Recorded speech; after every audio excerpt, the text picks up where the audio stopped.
Hello friends, पिछले video में हमने कुछ जावा के 1 मार्क्स के छोटे छोटे क्वेश्चंस देखे थे। आज के ये वीडियो में मैं पहले मल्टी थ्रेडिंग का एक सैंपल प्रोग्राम आपको बताने वाला हूँ। आप मेरे स्क्रीन पे देख सकते हो, यहाँ पे बी वाला जो प्रोग्राम है वो मल्टी थ्रेडिंग का है, जिसमें उन्होंने बोला है कि write a Java program in multi threading to display all the numbers between 1 to 10। Each number should be displayed after a 2 second। अभी मल्टी थ्रेडिंग के प्रोग्राम आप दो तरीके से कर सकते हो, एक by using the thread class and second by using a runnable interface. तो मैं ये प्रोग्राम रनेबल इंटरफेस से करूंगा, एज यहाँ पे ऐसे कुछ मेंशन नहीं किया हुआ है, सो आप थ्रेड क्लास भी यूज कर सकते हो या रनेबल इंटरफेस भी कर सकते हो। अब देखो, मल्टी थ्रेडिंग का आपको पहला कोड करना है, तो मुझे क्या करना है, बस 1 से 10 नंबर को प्रिंट करना है, बट 2-2 सेकंड के गैप में मुझे यहाँ पे प्रिंट करने बोला है। तो सबसे पहले हम लोग यहाँ पे क्या कर देंगे, मैं लिख दूंगा एक क्लास का नाम आप कुछ भी ले सकते हो। मैंने यहाँ पे क्लास का नाम ले लिया माई थ्रेड। जब आप रनेबल इंटरफेस आपको यूज करना है तो आपको यहाँ पे बोलना पड़ेगा इम्प्लीमेंट्स रनेबल। रनेबल का आर आपको कैपिटल रखना है because it is the inbuilt interface. फिर आपको यहाँ पे कर्ली ब्रैकेट स्टार्ट करना है। हम लोग यहाँ पे एक थ्रेड बना लेंगे। सबसे पहले थ्रेड का हमने एक ऑब्जेक्ट बना लिया है। Thread is a inbuilt class, इसलिए उसका टी यहाँ पे क्या रहेगा, कैपिटल रहेगा। आपको उसका कंस्ट्रक्टर बनाना है। कंस्ट्रक्टर आपने कोड जावा में सीखा होगा कि क्लास का नाम एंड फंक्शन का नाम क्या लिखा जाता है, सेम होता है। तो मैं यहाँ पे कंस्ट्रक्टर लिख दूंगा। यहाँ पे सपोज मैं लिख दिया यहाँ पे माई थ्रेड, ये मेरा यहाँ पे कंस्ट्रक्टर हो गया। एक थ्रेड का ऑब्जेक्ट हम कंप्लीट कर देंगे, T is equals to new thread, और आपको कोई थ्रेड को नाम देना है तो आप यहाँ पे दे सकते हो, या फिर आप ओनली यहाँ पे दिस लिख सकते हो। दिस का मीनिंग होता है करंट थ्रेड आपका हो गया यहाँ पे। फिर आपको ये डिस्प्ले भी करना है, तो आप बोल सकते हो system dot out dot println current thread is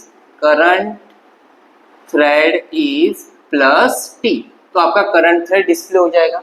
फिर थ्रेड का जो भी लॉजिक है ना वो रन मेथड में लिखा जाता है। सो आपके पास रन मेथड में अगर आपको जंप करना है तो स्टार्ट मेथड होना बहुत जरूरी है। तो हम लोग यहाँ पे ऐसे लिख देंगे टी डॉट स्टार्ट। तो स्टार्ट से मेरा कोड जंप कर जाएगा, इसके बाद रन। तो मींस ये पार्ट तो फिक्स है भाई, आपको लिखना ही लिखना है।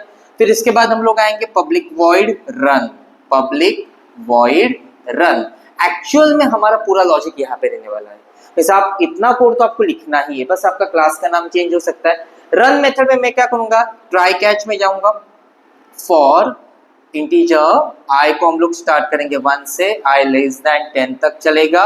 आई प्लस प्लस, आप मैसेज को प्रिंट कर दो, system dot out dot println. बस मैं यहाँ पे आई को प्रिंट कर दूंगा। पहले 1 प्रिंट हो गया, बट उन्होंने क्या बोला, अभी मुझे 2-2 सेकंड के बाद प्रिंट करे तो आपको थ्रेड को स्लीप करना पड़ेगा।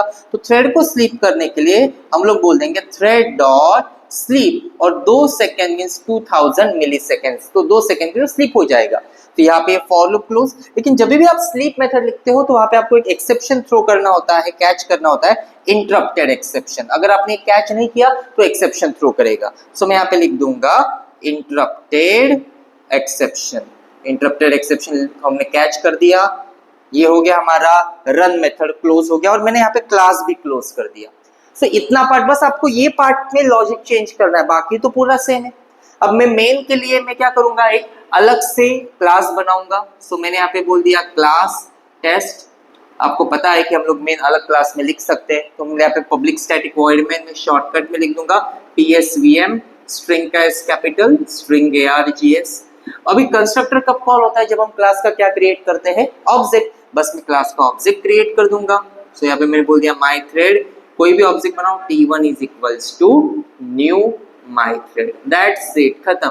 तो कभी भी क्या होता है, आपका एग्जीक्यूशन चालू होता है मेन से। तो मेन में देखा मैंने ऑब्जेक्ट बनाया, जैसे ही ऑब्जेक्ट बनेगा आपका कंस्ट्रक्टर कॉल हो जाएगा, यहाँ पे थ्रेड बन जाएगा, थ्रेड को डिस्प्ले कर दिया, स्टार्ट से रन पे जंप कर दिए, और ये हमारा लॉजिक हो गया। तो कोई भी थ्रेड का कोड है, ज्यादा आपको टेंशन नहीं लेना है, बस ये फिक्स रहेगा, बस आपका ये लॉजिक चेंज होने वाला है। अगर आपको कोई पैरामीटर पास करने हैं, आप मेन से यहाँ पे पैरामीटर्स भी पास कर सकते हो। I hope you all understood this my video.